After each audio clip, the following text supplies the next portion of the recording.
or it would kick off the assembly job.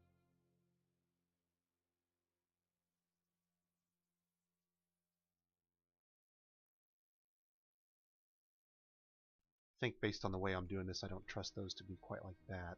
I don't want to work on the jobs because really I want to assemble, 10 of the materials and then say, oh look, there are 10 of them. Let's make 5, and then that'll trigger the instrument manufacturers to start make 5 more pieces, and when they get 5 more pieces, they'll make 5 more instruments, and then we'll have a float of 5 pieces floating in our inventory, but we'll still have 5 instruments being cranked out daily, at least in theory. 5 of each kind being tripped off daily, I guess I should say.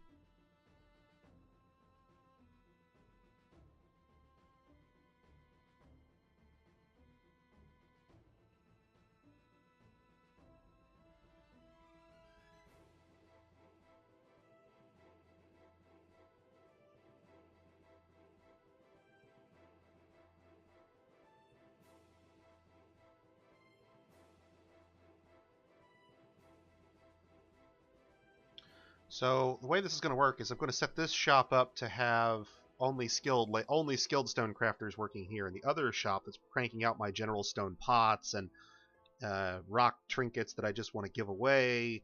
Those kinds of things will be done by my unskilled craftsmen.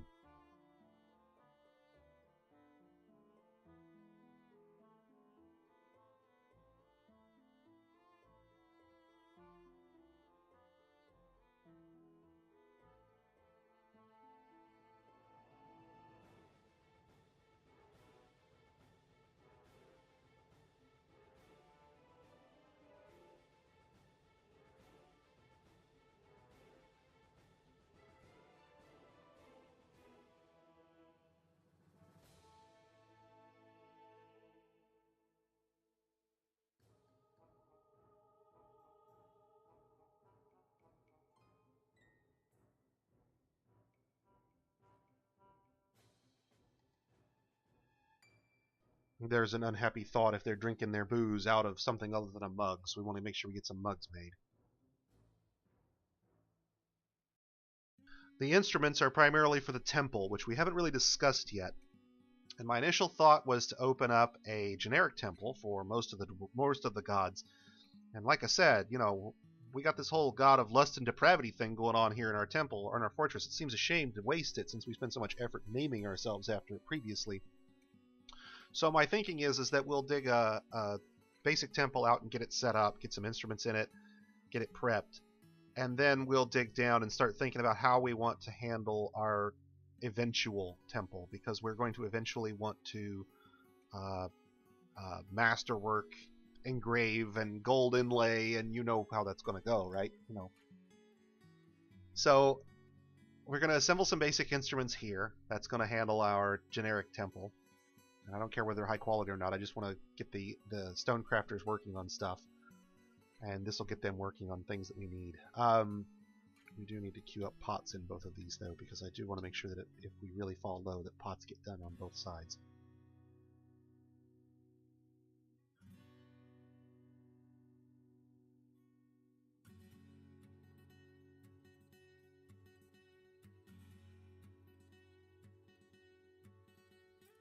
Because if we can't store booze, then we're not producing more booze, and if we're not producing more booze, we're eventually going to run out. So we've got to make sure we get some more storage stuff built. Okay, let's back that out and query this profile and make sure we go back in here and set this up to proficient, because I want to make sure only the really good ones are doing this stuff. I don't know that I have anybody skilled that high yet. Let's cancel all these because we don't want to do that way. Go back into the profile, go into work orders. Let's see, nest boxes. Yeah, I don't care about the quality on those. Pots, I don't care about the quality on those. That's good, good. So let's see what else we've got here that we can do. I don't care about most of the rest of this stuff for now. Hold on. And the rock category, rock hives. That's a good one. Do those.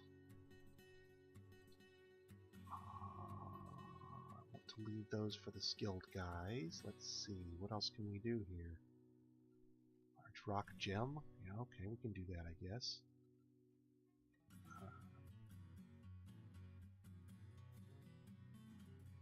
Is there anything else rock-wise that we can do here? Not looking like it. Okay, so it looks like at that point we're going to devote ourselves to making rock figurines, because why not? And we're going to do...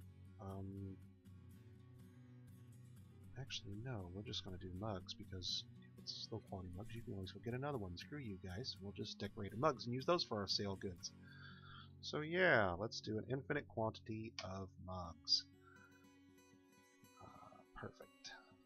Well, no, that's not quite right, because then they'll do mugs. I don't know that they'll cycle that. I guess we'll find out. I'm hoping that'll just be one at a time. So that'll give us nest boxes and pots, and we need to be having these things recycle. So condition product reagent, condition product reagent, condition product reagent, condition reagent product. Oh, but that's gonna, yeah, alright, so it doesn't really matter about the condition, so these don't matter, because once it starts, it's never going to stop. Alright, let's do that. We can suspend it if we need to. Alright, let's see. In this workshop, we're going to set his profile up so he is not done by the super high skill guys. He is only done up to... yeah, that's good. That's good. And then he'll do a work order, where the only work order in this shop, general task orders can't come in here, so we don't get the low skill guys doing this stuff. And then we'll queue up blocks, and we'll queue up, and not an infinite number, but we'll queue up like 500 block making jobs, and we'll condition that on product and reagent. And if rock blocks is at most number 500, give me another 500 rock blocks. So the moment we go below 500, I would have cranked out 500 rock blocks. That works. At that point, I don't really care that the rock is available or not, so let's get rid of that. Just start cranking out blocks. I don't care. Spam me with the failures if you need to. That works. Alright. So, did I set the profile on this to be only the skilled guys? I did. Good. Did I try to do that with the other one too, because I was thinking I'd be clever? I did not. Good. Alright, those two should be done, and that should be those in that industry relatively automated.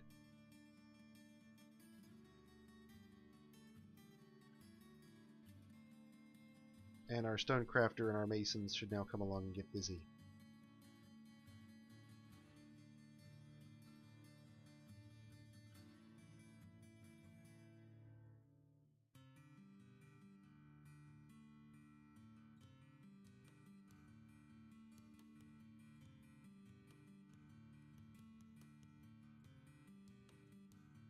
And we'll put them to work full time now.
Okay, our grate is in place. Is that on the bottom of the river, or...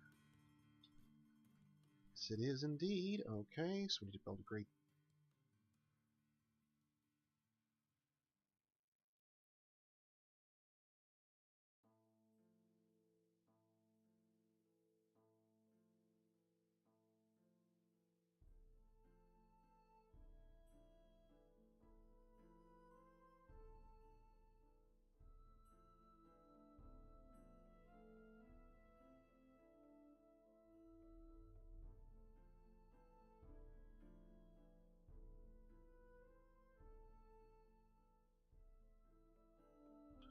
are you telling me you have no access to building materials when I can very clearly see there is definitely a ramp right there leading up to this floor, which would allow me access to this space?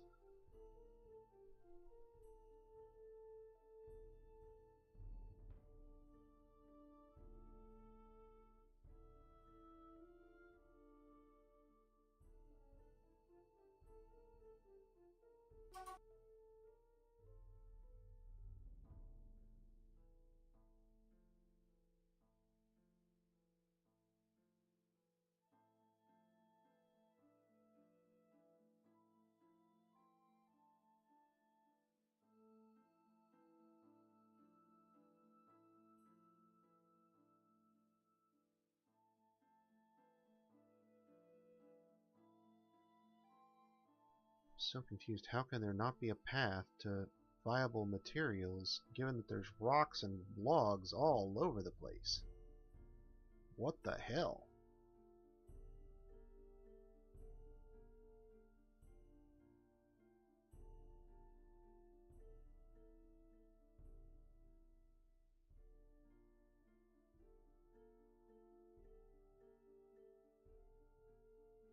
Definitely an upward ramp.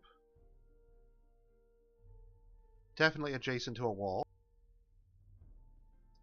Only a floor there, so it's definitely ascendable from outside. There's logs there, 10 feet from the ramp. Nothing is forbidden. Nobody's burrowed. Huh.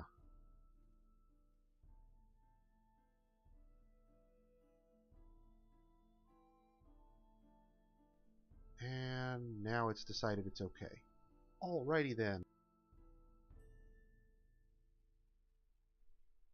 Huh. But only if it's one wide. That's...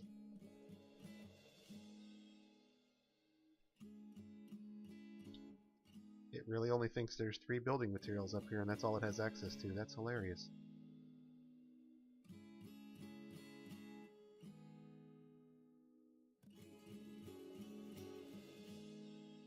Okay, we're going to save this and try to come back to it and see if that fixes our problem, because I have no idea why it would fail to pathfind, or fail to find all those giant logs sitting right there next to the ramp.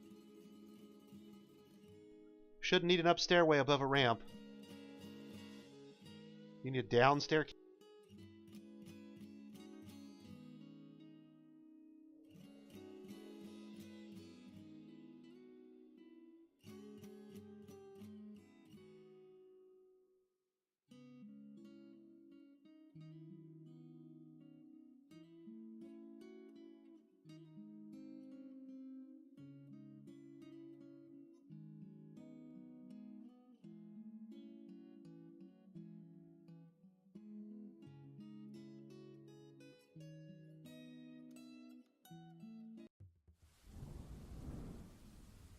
While I'm trying to figure this out, I guess I should mention, guys, remember, we're here doing this for the kids. If you haven't considered donating yet, down below the stream you're going to find a link to the Extra Life charity drive we're doing this for.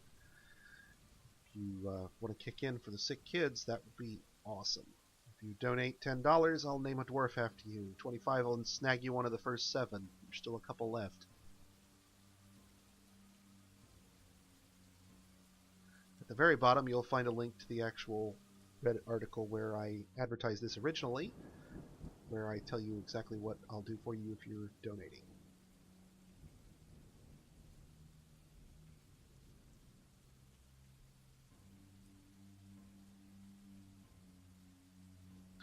Yeah, so see, now it lets me do it just fine. So there was something fucked up with the pathing, and that's a Dwarf Fortress fuck up there.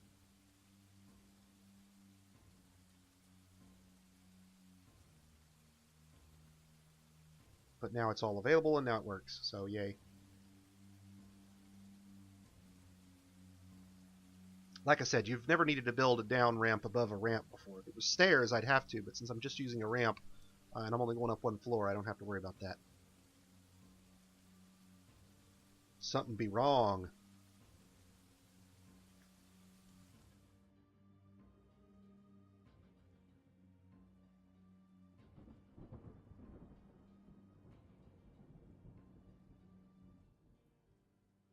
Maybe the ramp was only partially constructed. I don't know. Let's see. Is our grate in place? Our grate is in place downstairs. That's good. We need to deal with that. Okay, so now that the grate is in place downstairs, we can punch the hole. We need to open our water up. Let's do that. Get those guys doing that thing there. And they'll come rushing to punch that hole for us. And then once they've done that, I'll floor the hole back up so nothing can get in through the gap. And at that point, the water will flood into our well, as you saw previously. Here comes the stone brigade.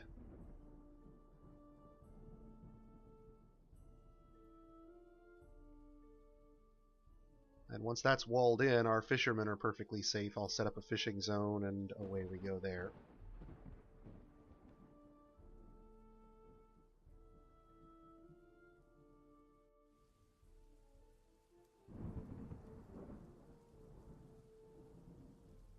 And we need to go check on the caves, because I don't think that's been done yet. I think we need to see if they actually cut that tree like we've been waiting on. Yes, they finally did. Good.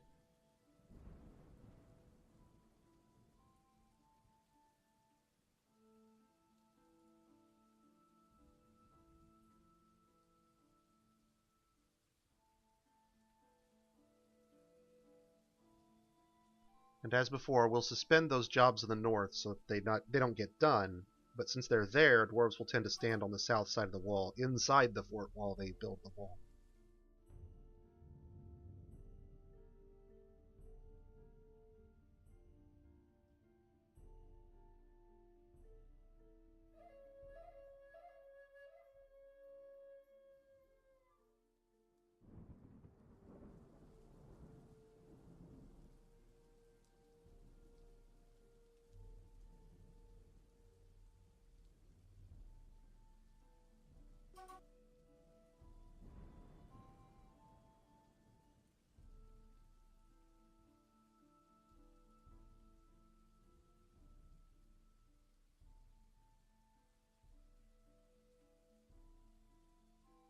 And now we can get started on the second story.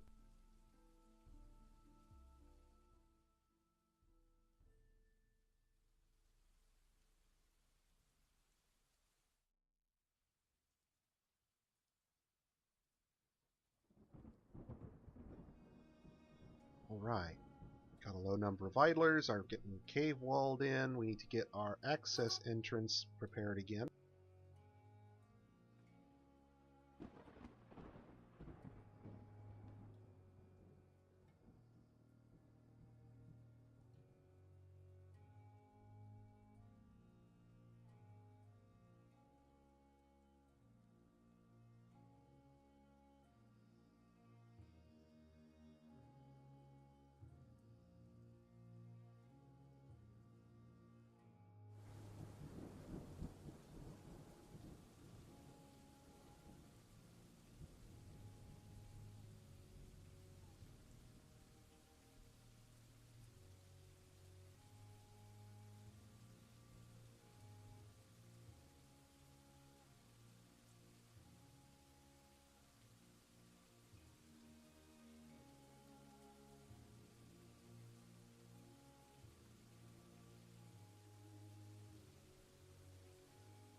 That will give us an ample supply of meat. How are we doing on supplies? We need to get some drinks brewed, don't we? Yes, we do.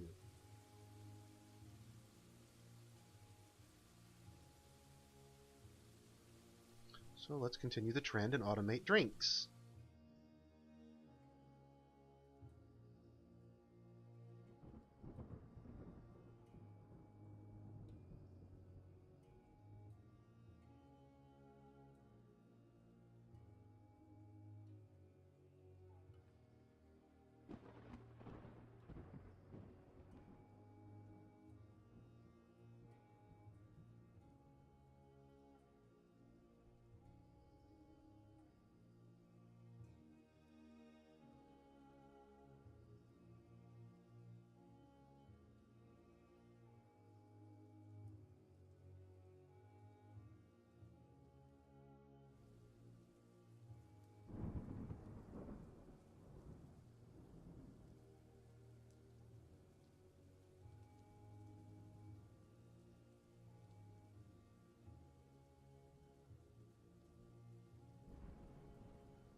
Basically, this will always produce mead, but it will only do so once we have the necessary honey items and storage items in inventory.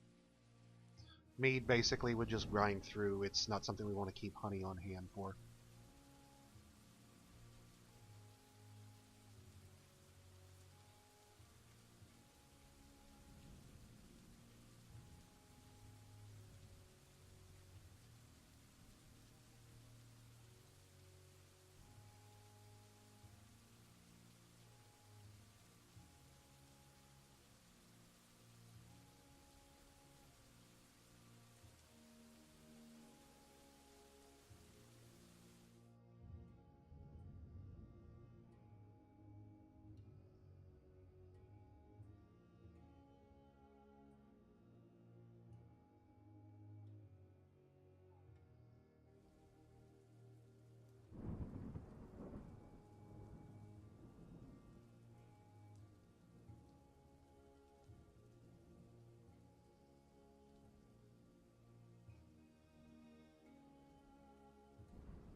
All right, there we go.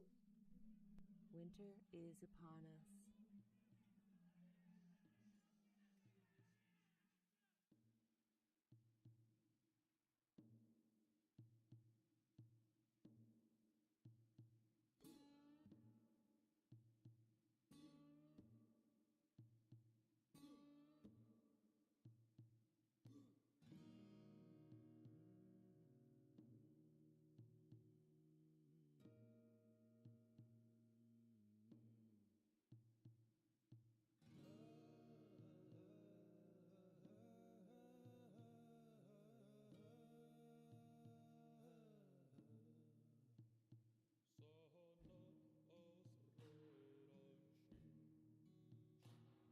But only the most determined stuff at this point, or flyers, would be able to get into the caves because we're starting in on the second tier of the walls. Only really good climbers are going to go up the wall.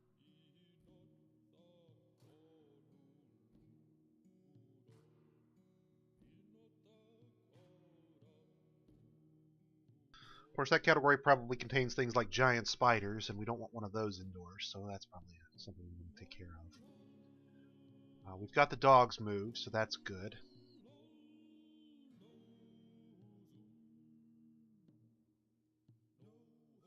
Well, maybe we did make the mechanisms. Maybe I was smarter than I thought.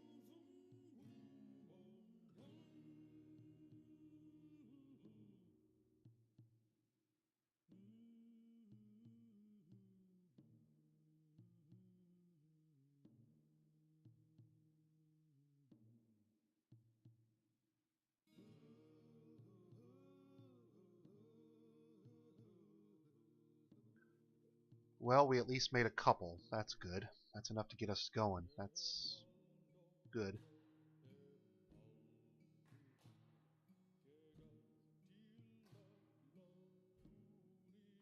Not really enough, but it's good.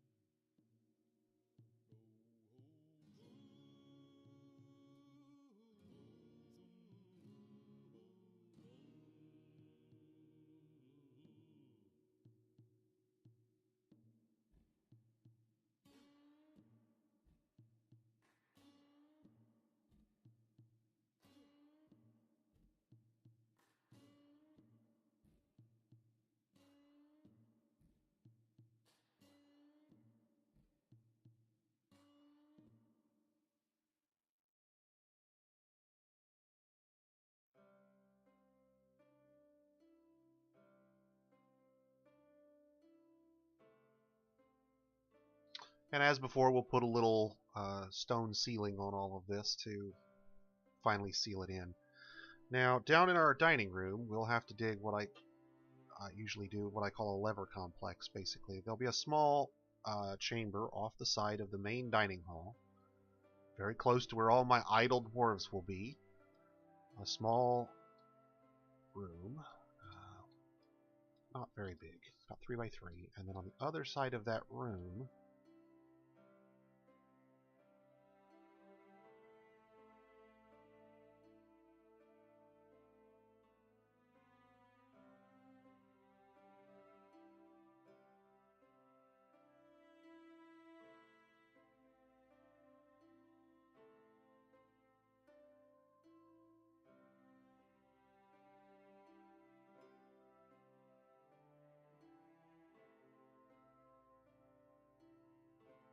small little alcoves that will contain the levers for my fortress. So in this outer room, we'll actually chain up a dog or a wild animal or something, nasty, so that if a gremlin does get in and somehow manage to slip past all the idlers, the moment he opens the door, he's going to be face full of predator and, well, he's just a gremlin, right? So not going to end well at that point. That way he doesn't get to all the levers that conceivably could be running my atom smashers or my defenses or my obsidian farm and cause all kinds of who knows what kind of hell. Now, is that something you're going to ever experience? It could happen. It's not necessarily common, but it's not something I would want to ignore. It's only going to take once where it's wrecked a fort because he's gone in and pulled the open drawbridge lever in the middle of a siege without you noticing, and your military's not in position and half your crafters are dead before you have any awareness of it. That would be bad. So there you can see we're slaughtering draft animals now to get some meat. Meat's back on the menu, boys. And we've got drinks, so we're doing good there. Now they're canceling these because I need to get some pots done. Let's check in on our rock pot industry here. Make sure that they're doing their thing properly. I have the nest boxes a little prioritized above the pots.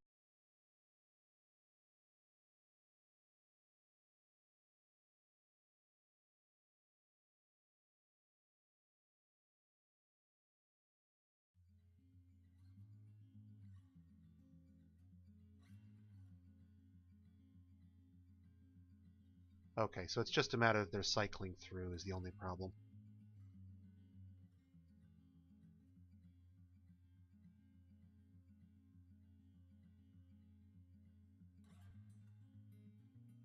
We're devoting a lot of production to other stuff as well, so our stone crafters are a little bit backlogged is all. That's why our brewers are struggling for pots. That problem will go away as we start to finish up the instrument orders and as some of the other one-off orders kind of taper off.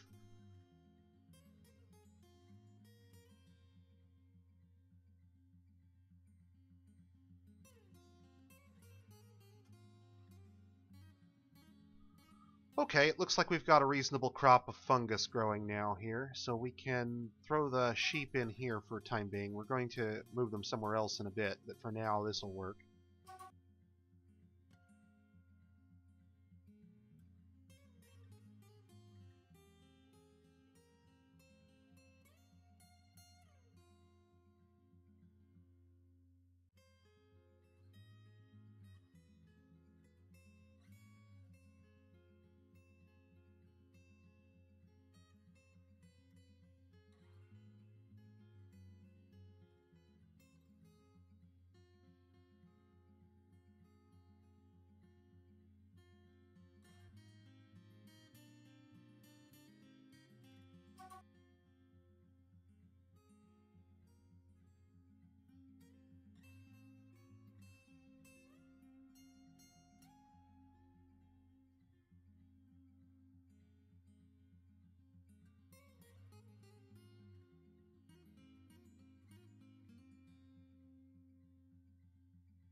Which brings us to the cats, because I think they're the last animals that I haven't penned, pastured, or butchered at this point.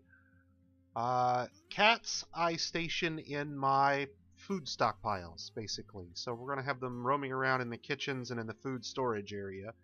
because they will prey on the vermin that caused food degradation, and once they're penned in, they're perfectly safe from predation. So at that point, we'll have all our animals indoors and safe. We can check the wagon for goods, finish up our drawbridge, and start work on our main entrance. Get our forges up and start a military.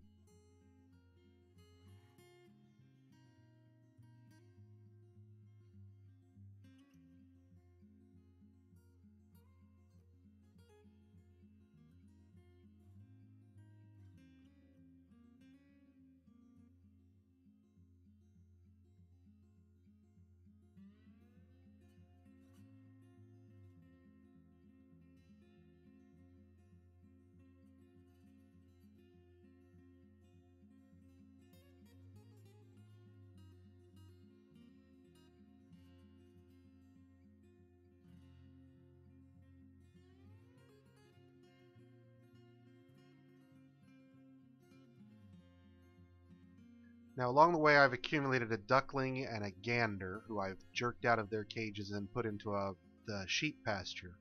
I'm not planning to keep those. They're going to get butchered. The duckling, once it grows up, and the gander right now. The blue peacock needs to be stationed in the blue peacock pasture, so we need to go take care of that, so that it gets them out of their cages. You don't want your animals floating around in cages. They eventually will starve if they're grazers. That doesn't affect birds. Birds are great for sticking in cages. So when we get the nest boxes set up and the peacocks start producing eggs and they start producing more peacocks, the first thing I'm going to do is take all the chicks, jam them into one cage, and then lock the door and wait for them to grow up.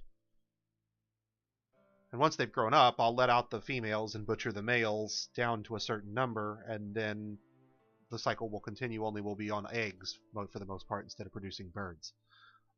We'll turn over a portion of our birds every year so that we keep age-related stuff to a minimum. Birds eventually get old and die. DF Hack has Auto Butcher, which we will probably employ to make sure that we're butchering the older animals. I don't believe that Dwarf Fortress natively respects the age of the animals, which is kind of a pity, because butchering the older ones would usually be the better choice, unless you're specifically trying to do some sort of animal husbandry operation where you're concerned with the quality of the animals more than necessarily their age.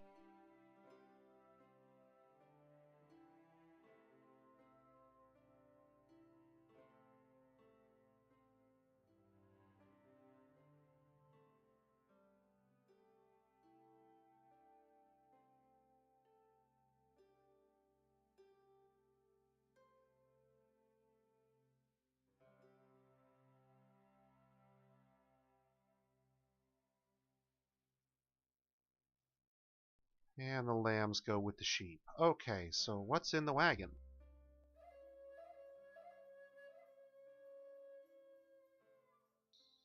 Some sandbags, and that's it. Okay, in the depot, just the wood we built it with. Okay. Carpenter's shop has some training weapons. Not too many, though, just some training weapons and shields. Okay. Metalsmith's forge is empty, and we've got a handful of bars left in the smelter. So it's time to start disassembling stuff here on the surface as soon as possible. We can leave the depot up for now. We can use it for our trading for the short term while we're digging our main entrance. But the rest of these need to be stripped down and reassembled in a more useful spot. So let's see what's going on with our main stockpile here. Looks like we're still looking to bin up some of our stuff. We're not really producing enough bins here. So let's go down and jerk our wood production around for a minute. Har har.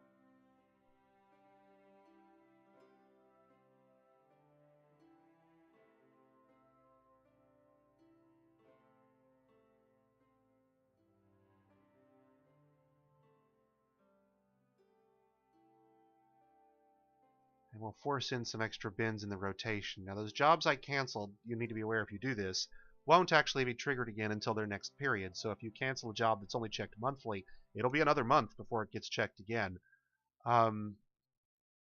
If it's checked daily, it'll be the next game day. So the orders I've all set up have all been daily jobs. And what I really want to do is crank out some extra bins to kind of get ahead of my bin need for a moment before those jobs resume. since I set those jobs up as profile jobs on this workshop, they will fill up to the capacity of this workshop every time, and I'll have to cancel things off if I want to add new stuff to this workshop. Alternatively, I could build a second carpenter's workshop, tell it not to take general orders, and then only give it those special one-offs that I wanted to deal with personally.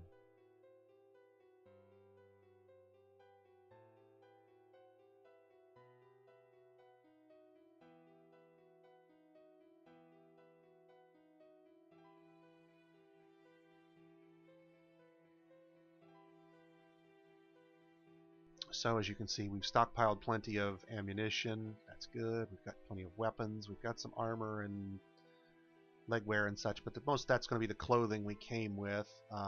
We made ourselves some helms, for example. We should look at making some armor, and we should look at getting traps and defenses built, because it's now into winter and we should expect an encounter shortly.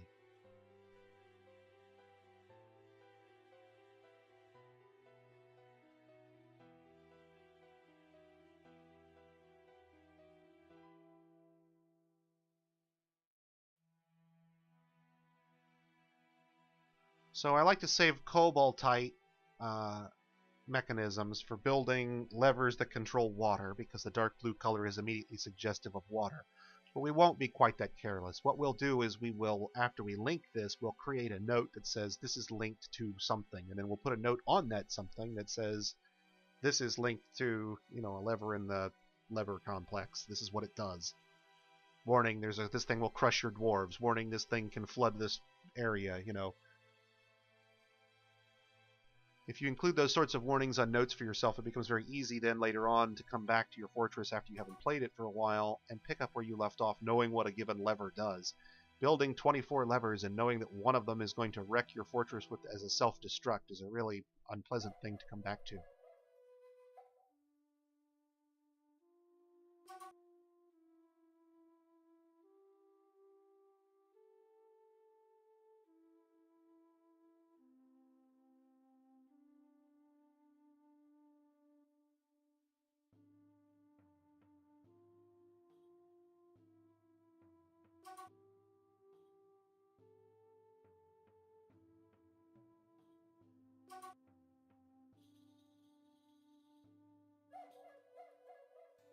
And here comes our mechanic to build the lever, finally. Okay.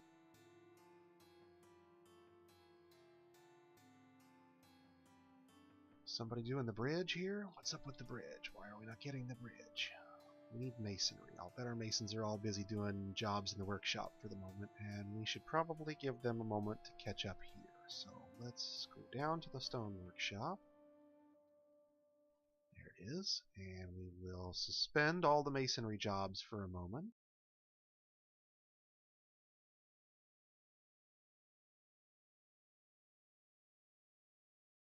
And with all the jobs suspended, one or both of the masons will start doing what they need to do up here. At least, hopefully. Once the bridge is built, then we can link it up. Here we go. There's the mason coming along. Here's the bridge being constructed. Okay, bang, bridge is back in place. We can put the jobs back in play again. Get them back on jobs.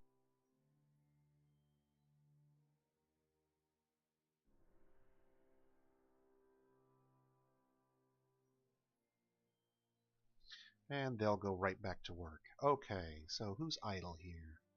One of our masons, who won't be idle for very long at this point. We're going to have him down to working here. We're kind of hanging right around 0 idlers, which is kind of where I like to be. Okay. So now then, we've got this all done, right? No. Now we have to link up our lever to our drawbridge. So we'll go down here and we'll query our lever. And we'll add a link to a bridge. And it's this bridge, so we'll hit enter, and we'll pick mechanisms, but not the cobaltite, because I like to keep those. These are good quality schist mechanisms. Let's use those. And then once that's done, we can pull the lever down there, and the bridge will close. And once it closes and it has a roof over the top of it, it effectively becomes an impervious box. At which point we can pull everybody indoors with a burrow,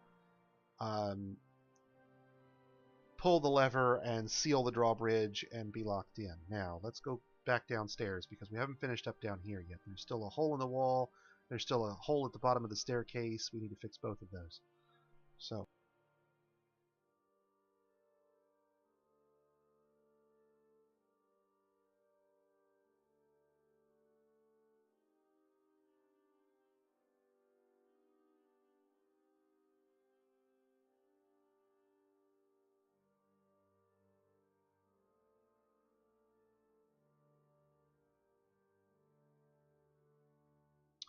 And we'll build the up staircase that seals our lower entrance from getting penetrated.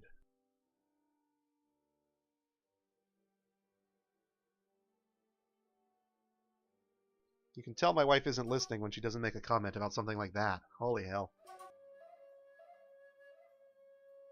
That's how I know that she's finally managed to tune out.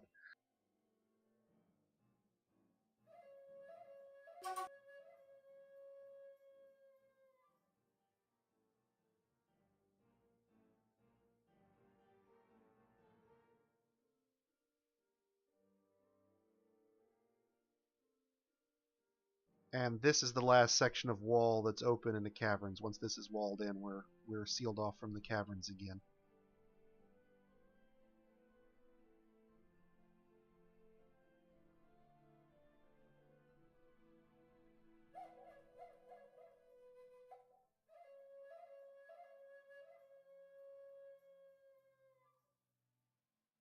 So what are we failing out on? Brew drink from plants because we don't have enough pots because our crafters are so backlogged, so I can need to clear them up and add some more pot jobs just like I did with the bins. Silver Warhammer we just need to cancel. We're not planning to make any more of those for right now because that's in a workshop that needs to be closed down. So this workshop gets burned.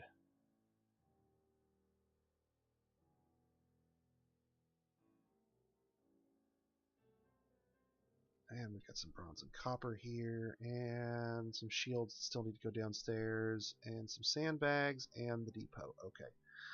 So, doing good. Just need to move a few more things downstairs. Sandbags are furniture, and we probably don't have enough space in the main stockpile yet for those. I'm not worried if they get stolen. That's okay. We'll make more. The shields would be nice to get downstairs, though. So downstairs in the barracks is typically where I would keep my weapon and armor stockpile. I believe we temporarily have some workshops built that we're going to have to get rid of here. So the butcher's workshop, the mason's workshop can definitely go already.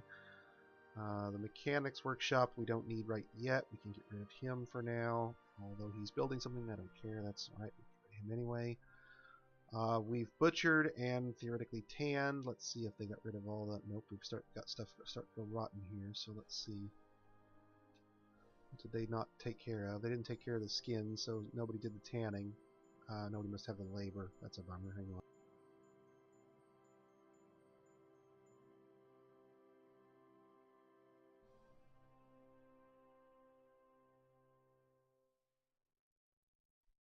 Let's see here. I don't have anybody assigned to do tanning, do I? Nope. I didn't at the time, probably. Nope. Okay, so this guy is a good tanner. We'll make him a tanner and a leather worker. And he'll get pulled out of the frontline infantry.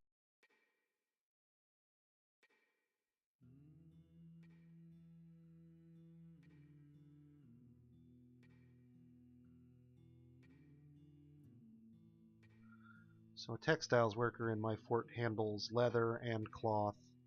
They generally don't handle the butchery, but I have peasants, haulers that will do that. But they do handle the shearing, spinning, weaving, cloth making, dyeing, and even my strand extraction.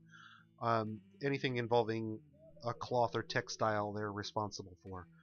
Now, that tends to leave them a lot of times, especially early in the fort, with a lot of free time, so typically I'll enable hauling on them.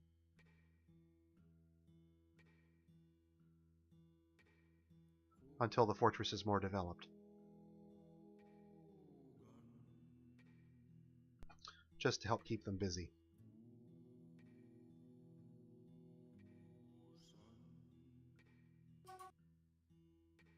But since we don't have that industry going yet, let's get that going. So this is stone. We're going to use this for block storage because we will make a lot of blocks. In fact, let's go ahead and do a stockpile here now so we don't forget what this is.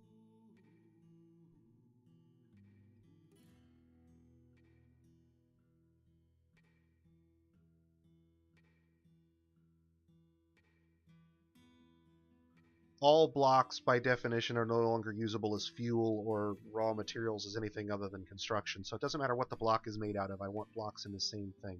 Blocks can be stored in a bin, so we want to make sure we enable bins here so that blocks can be moved to this place and stored in the bins they came in.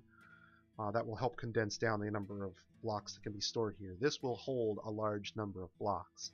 At the same time, there's more stone in this mine than we're probably ever going to use, and we're going to crank out a huge number of rock blocks over time, and this will allow us to store a huge number for construction down the road. Especially once you're starting to, say, for example, obsidian farm. If you plan to build out of obsidian bricks, then you're going to need to make sure you have plenty of space to hold the bricks you're going to produce. Now down below that, let's see, we've got a room here. We can make this a bar stockpile, and then we can go one further down.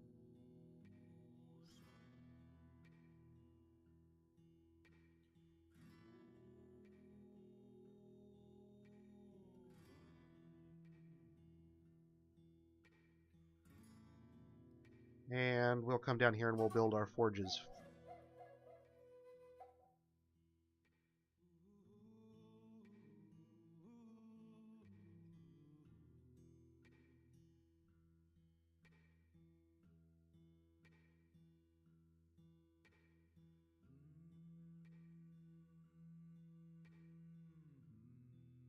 Now, unlike blocks, all bars are not created equal. Metal bars we want to hang on to, coal bars we want to hang on to, but all these other bars we don't want here. They are not useful in our forges and they belong somewhere else. So we won't store them here. Just like blocks, all of this stuff can be stored in a bin, maximum bins, and away we go. Done. Bin stock, our bar stockpile is done. As soon as our miners get off their lazy tuckus and get down here and do some mining, we'll be in good shape.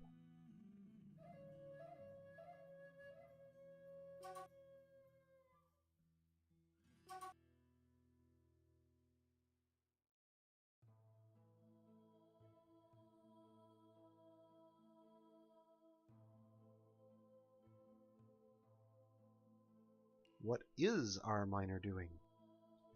All asleep? Oh, that's right. We turned them on hauling temporarily. Let's end that problem.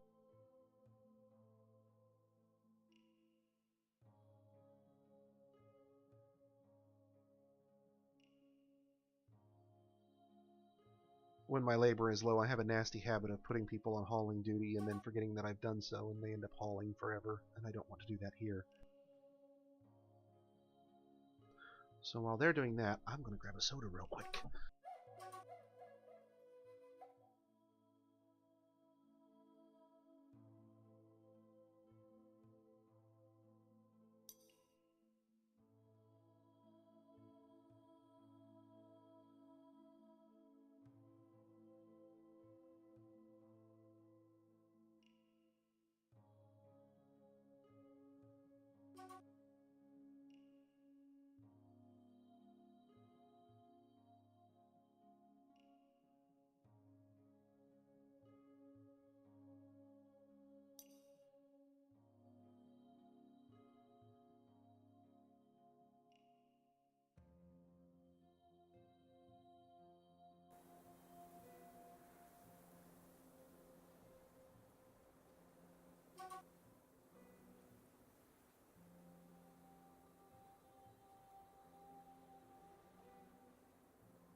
Okay, so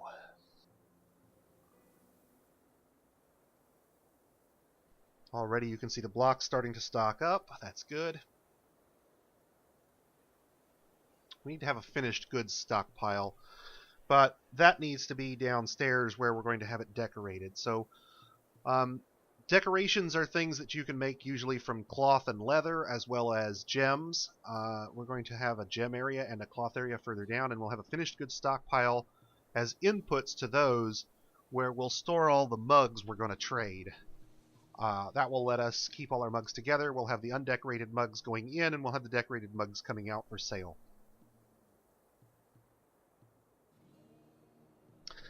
At the moment, the only thing we could do against a siege would be to pull everybody indoors and wall up. We don't yet have external defenses or a real defensive perimeter. We haven't yet created our main entrance, which will have our trap corridor or our archer platforms and such. We don't have siege weapons in place yet. There's all sorts of things we'll want to do, but we haven't done them yet. This is still early days. We haven't even finished the first winter yet.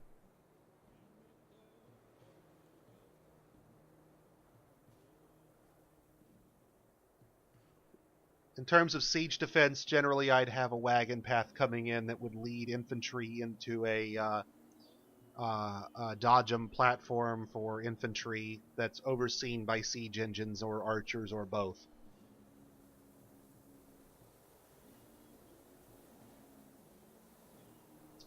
And I'll show you. It's going to be awesome. You'll love it.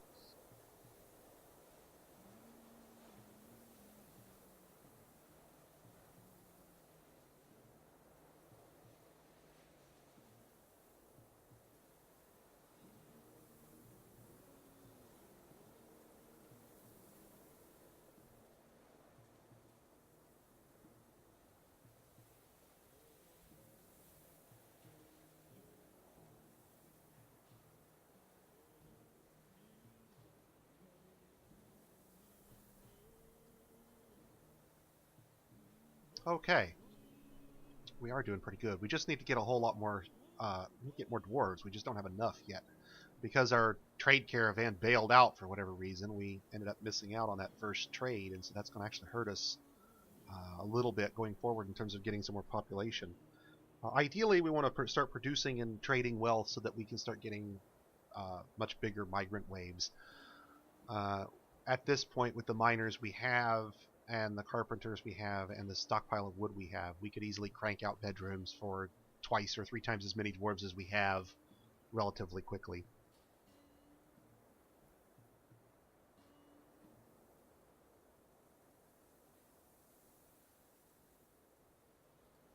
Now, they wouldn't be the most exciting places, but they would work.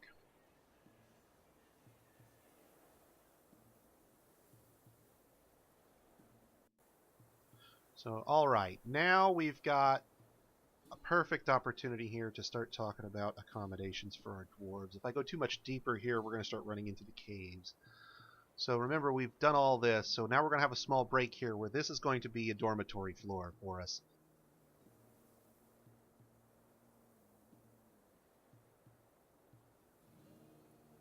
And this is actually not a bad opportunity to discuss Quickfort for a moment.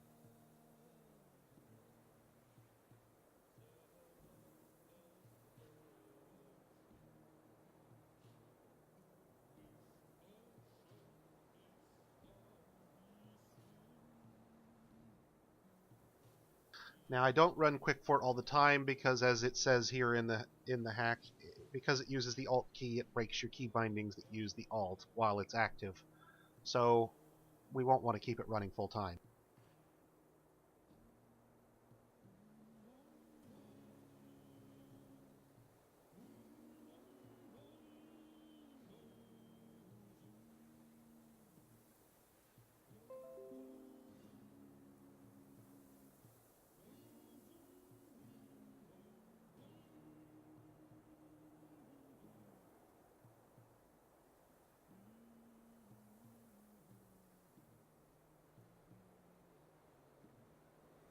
Let's see now.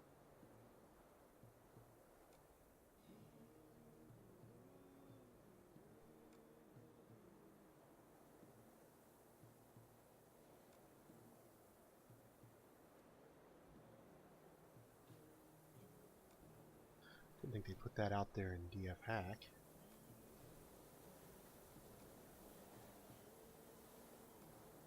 There we go.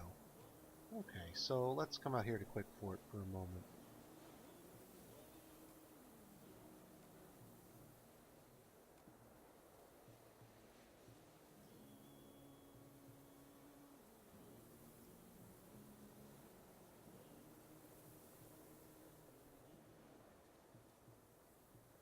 So I want to say that's 3 spaces deep for your housing. You can do chest, bed, cabinet, and each room, and it'll store 224 dwarves in a single floor.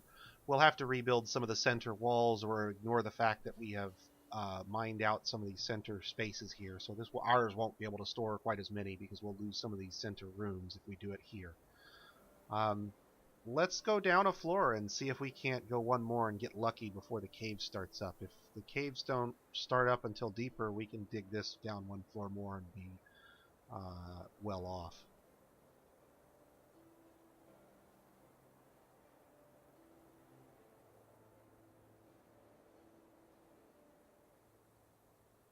And I gotta remember what the hotkey is for it.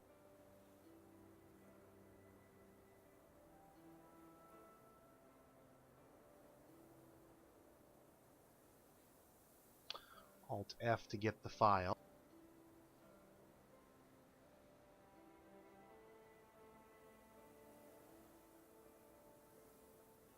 And in this case, we want the file that matches the picture we were looking at, which is the 224 3D housing by Marble Dice here. This is one I've used before on stream. It's pretty to look at, and it fits with the rest of our fort pretty well. We'll open that up. And then it'll tell you here, as you'd watch the tooltip, you pick a blueprint file with one, and this will show you what it's going to do. This is the Quick Fort steps. If you actually open up the Quick Fort file, this is the file we opened. It's actually nothing more than a comma-separated variable file. You can make them in Excel if you really want. Each one contains a command for each tile telling you what to do. You can even include furniture, I believe, currently. It's got the ability to have multiple layers of blueprints where one is the digging and then the other one is the... you can go back and slap another set of blueprints up that's all of the furniture, for example, that fills all the rooms. I don't have the furniture. We'll do those manually, unfortunately, but that's not a big deal. So this will quickly dig out the area for us. And this is what we want. We're not going to edit the blueprint or copy it and paste it somewhere else, but it does give you an idea of the dimensions. This is a fairly sizable build. It's going to be 20, 31 to the middle, and then another 31 out the other side. So yeah, it's 60 by 61, so yeah. And then at that point we can go down one floor, and let's see. Starts at 3131, so this is, I believe, the middle of the room. We're going to hit D.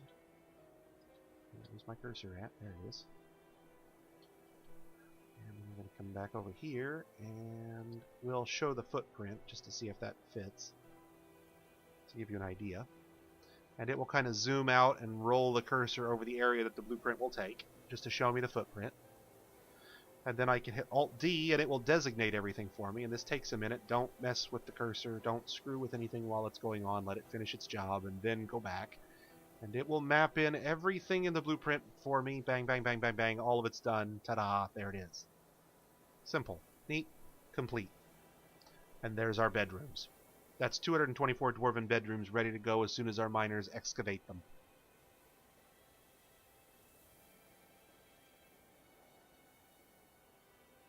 Plus space down the hallways for statuary and decorations. Yeah, as long as we don't hit the caves on this floor, we'll be in good shape.